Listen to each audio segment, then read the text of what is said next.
Ты слушаешь Радио Мария.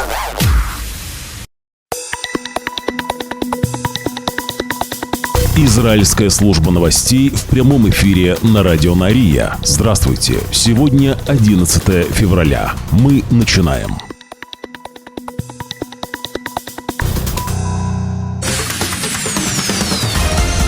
Главные новости Израиля.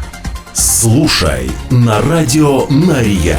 И начинаем с главной темы выпуска. Хамас намерен отложить следующий обмен заложниками, намеченный на субботу, заявил представитель группировки. Там утверждает, что Израиль, цитирую, не выполнил свои обязательства по действующему соглашению о прекращении огня за последние 3 недели.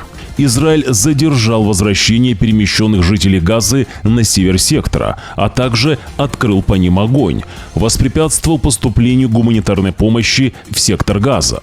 Террористическая группировка требует, цитирую, ретроактивной компенсации за предполагаемые нарушения Израилем режима прекращения огня. В противном случае она не освободит заложников до дальнейшего уведомления. По всей видимости, компенсация – это еще большее количество освобожденных террористов из Газы, которые содержатся в израильских тюрьмах. Премьер-министр Биньямин Нетаньягу уже проводит консультации с руководством оборонного ведомства, чтобы обсудить заявление Хамас о том, что группировка откладывает освобождение заложников до дальнейшего уведомления. Во время заявления премьер-министра Израиля в Кнессете главу правительства постоянно прерывали крики из зала. Оппозиция освистывала и кричала на премьер-министра.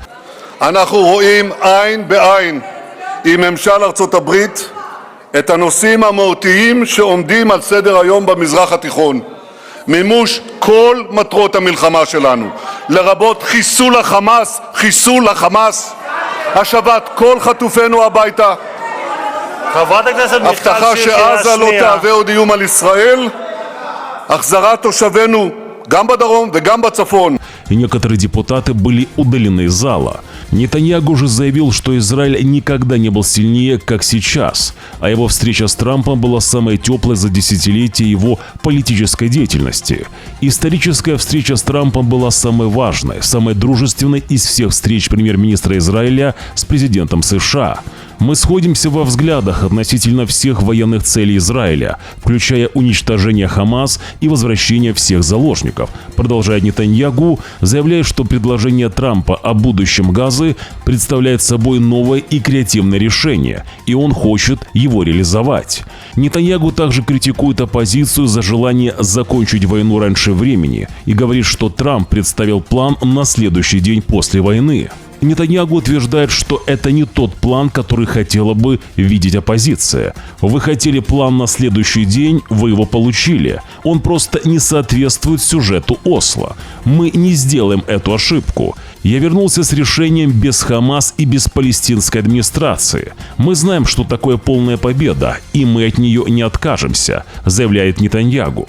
В это же время председатель партии ШАС Арье Дери встает и кричит на законодателей, которые высмеивают Нетаньягу, заявляя, что речь премьер-министра, цитирую, «вам тяжело слышать, но это правда».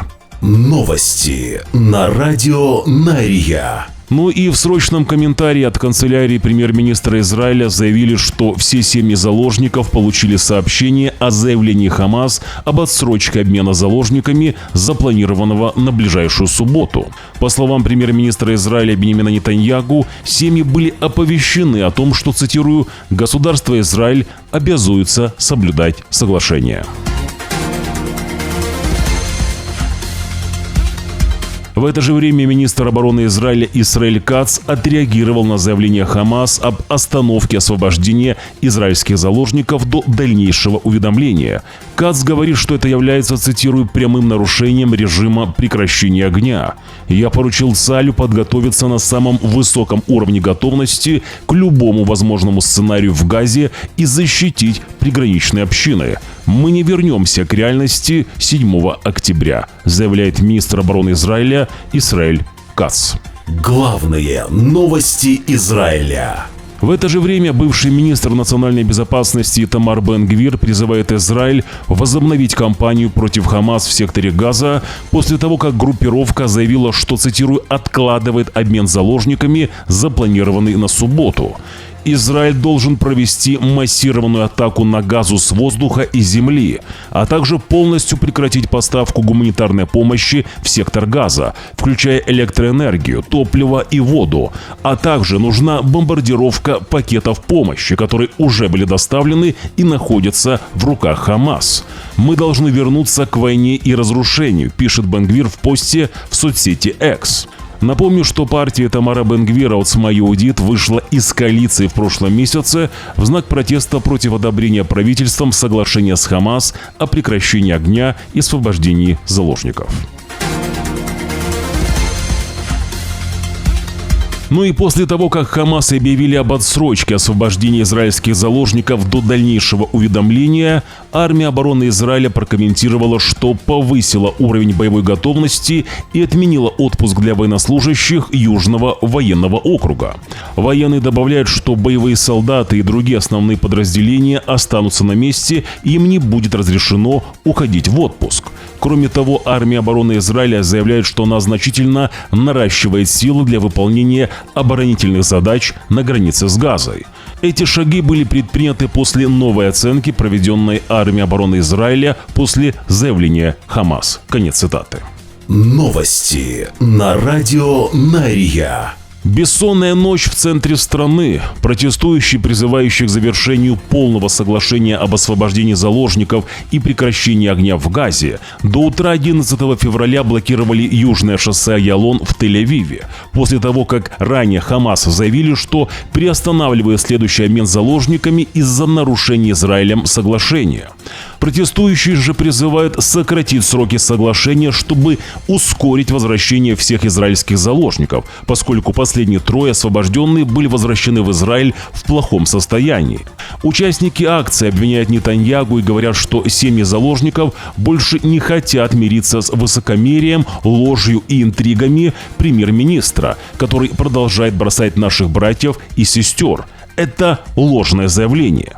Полиция попыталась вывести из протеста Эйнав Зангаукер, мать заложника Матана Зангаукера, а также видную антиправительственную активистку. «Оставьте ее в покое», слышно, как протестующие вокруг нее кричат полицейским. К сожалению, не все кадры мы сейчас можем показать открыто на этой платформе. Некоторые фрагменты будут цензурированы. Больше видео смотрите в нашем телеграм-канале «Радио Нария». Ссылка на него в первом закрепленном комментарии под этим видео.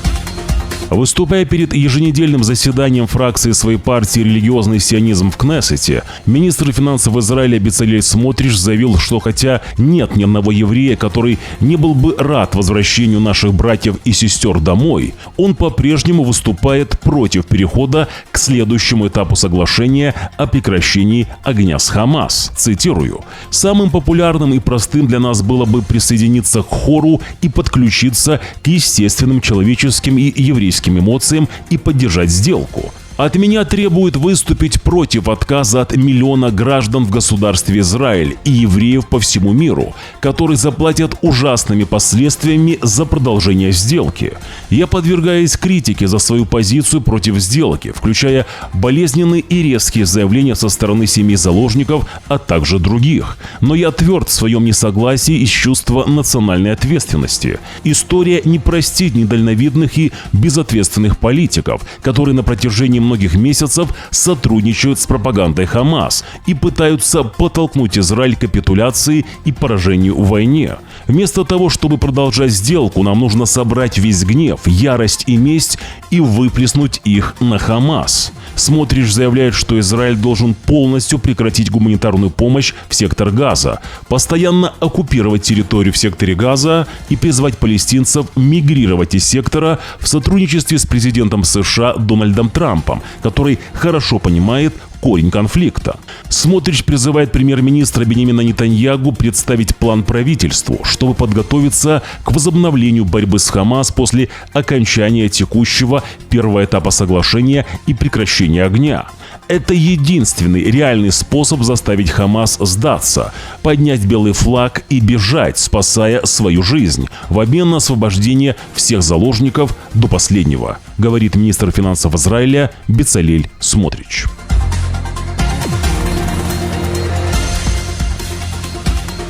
И в это же время Бецалель Смотрич еще раз заявляет, что не поддастся, цитирую, эмоциональным манипуляциям. После того, как Эяль Кальдерон, двоюродный брат недавно освобожденного заложника Офера Кальдерона, сорвал пресс-конференцию в Кнессете. Держа в руках изображение своего родственника Кальдерона, мужчина обвиняет Смотрича в попытке помешать освобождению его родственника. «Это та картина, которую вы пытались предотвратить», – спрашивает он. «Чем мы отличаемся? Если мы жертвуем нашими братьями, чем мы отличаемся от нацистов за забором в Газе?» Смотрич вежливо не соглашается и утверждает, что он не пожертвует 10 миллионами евреев в государстве Израиль. Абсолютная победа заключается в уничтожении Хамас, Хизбаллы и Ирана, говорит Смотрич, когда Кальдерона выводят из комнаты. «Мы не поддадимся этому популизму». Конец цитаты.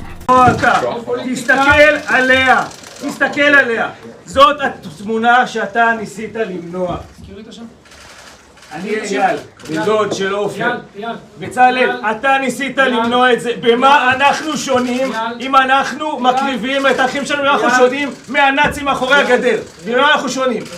במה אנחנו שונים? אני רוצה תקומה. זאת התקומה.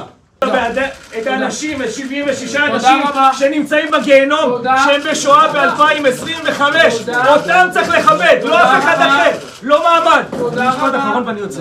משפט אחרון ואני יוצא. תודה רבה. זה הניצחון המוחלט. הניצחון המוחלט בהשמדת חמאס וחיזבאללה ואיראן וביצור ביטחוני. זה הניצחון המוחלט, לא שום דבר אחר. אני בוויכוח איתך. תכבד חיי אדם, חיי אדם. Новости на радио Нария. В это же время депутат Кнессета и бывший министр военного кабинета Гади Айзенкот заявил, что Израиль, цитирую, обязан довести до конца трехэтапное соглашение о прекращении огня с Хамас, чтобы освободить оставшихся пленников, которые удерживаются в секторе Газа.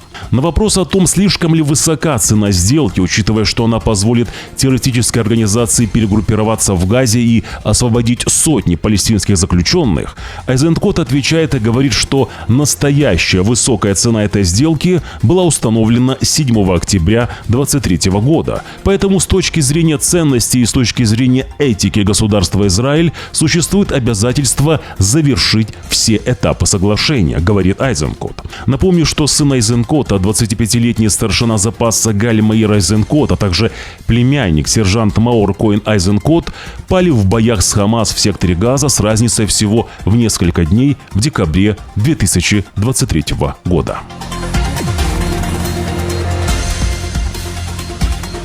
Далее о ситуации на северной границе. Хотя Израиль должен завершить вывод войск из Ливана в течение 8 дней, премьер-министр Израиля Биньямин Нетаньягу обратился к президенту Дональду Трампу с просьбой поддержать продление срока пребывания армии обороны Израиля.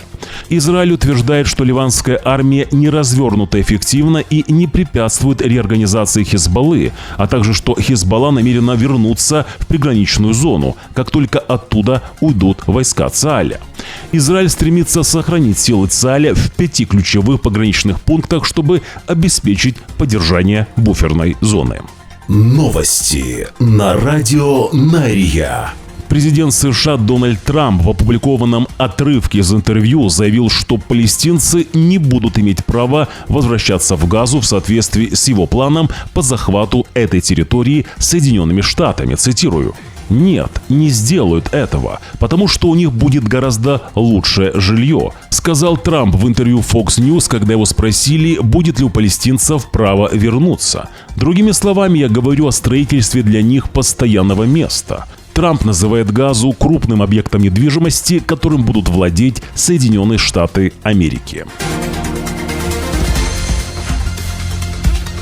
Окружной суд Иерусалима отменяет слушания по уголовному делу премьер-министра Израиля Нетаньягу, связанным с коррупцией. Нетаньягу обвиняют в том, что он взял в подарок шампанское и сигары. Слушание по делу Нетаньягу было запланировано на сегодня, но из-за кризиса вокруг соглашения с Хамас об освобождении заложников слушания отменили. Добавлю, что в настоящее время премьер-министр Израиля Биньямин Нетаньягу проводит консультации по вопросам безопасности после того, как Хамас объявили об остановке соглашения об освобождении заложников из-за якобы нарушения Израилем действующего соглашения о перемирии в секторе Газа.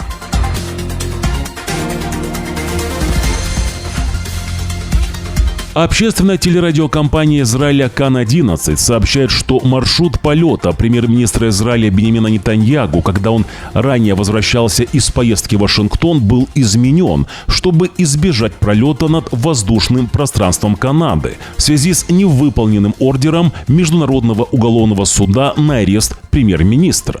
Канада подписала Римский статут МУС, что означает, что она юридически обязана задержать Нетаньягу, если он въедет на ее территорию.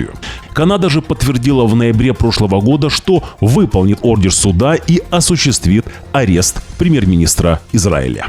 Новости на радио Нария. Главные новости Израиля. Бывший заложник Ярден Бибас, освобожденный Хамас 1 февраля после почти 16 месяцев плена, надеется, что его жена Шири и маленькие сыновья Ариэль и Кфир все еще живы, говорит его сестра Офри. Он вышел из Газы с пониманием, очень похожим на наше. То есть он понимает, что есть страх за их жизни, но он знает, что нет никакой определенности, и он держится за надежду. И мы держались за эту надежду 15 месяцев, и мы продолжаем держаться за нее. Мы продолжаем ожидать их здесь дома.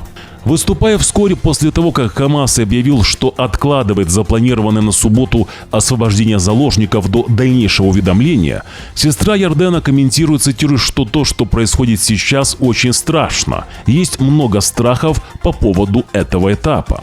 Ярдену сейчас нелегко, также он понимает, что он теперь не анонимный человек. Он осознает, что его фотографии его семьи есть по всему миру, и что все знают его семью.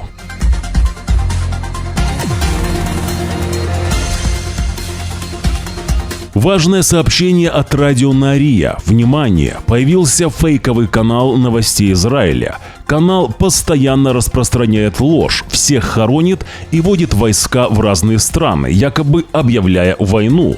Фейковый канал использует обложки видео, которые идентичны обложкам нашего канала. Обратите внимание, на оригинальном канале Радио Нария на обложке видео указано, что это Радио Нария. Также наш канал называется Радио Нария. Главное, обратите внимание, что вы смотрите именно канал Радио Нария. Новости на радио Нария. Тем временем вернулся официальный телеграм-канал Радио Нария. Ссылка на него будет в первом закрепленном комментарии под этим видео. Подпишитесь уже сейчас. Там мы публикуем то, что не пропускает YouTube. Ссылка на наш телеграм-канал будет в первом закрепленном комментарии под этим видео. Главные новости Израиля. Если вы хотите поддержать Радио Нария, можете сделать это прямо сейчас. Нажмите на этом канале кнопку «Подписаться». Также нажмите под этим видео на палец вверх, если видео вам понравилось, или же на палец вниз, если видео не понравилось. Оставьте свой комментарий. Благодарность и нашим спонсорам. Их имена сейчас на ваших экранах. Израильская служба новостей желает вам хорошего дня. Добавлю, что наши новости актуальны на момент выхода их в прямой эфир, а это 6 часов утра по Иерусалиму 11 февраля. Но уже завтра, в среду 12 февраля в 6 часов утра по Иерусалиму мы снова в прямом эфире. Вы должны знать правду. До встречи.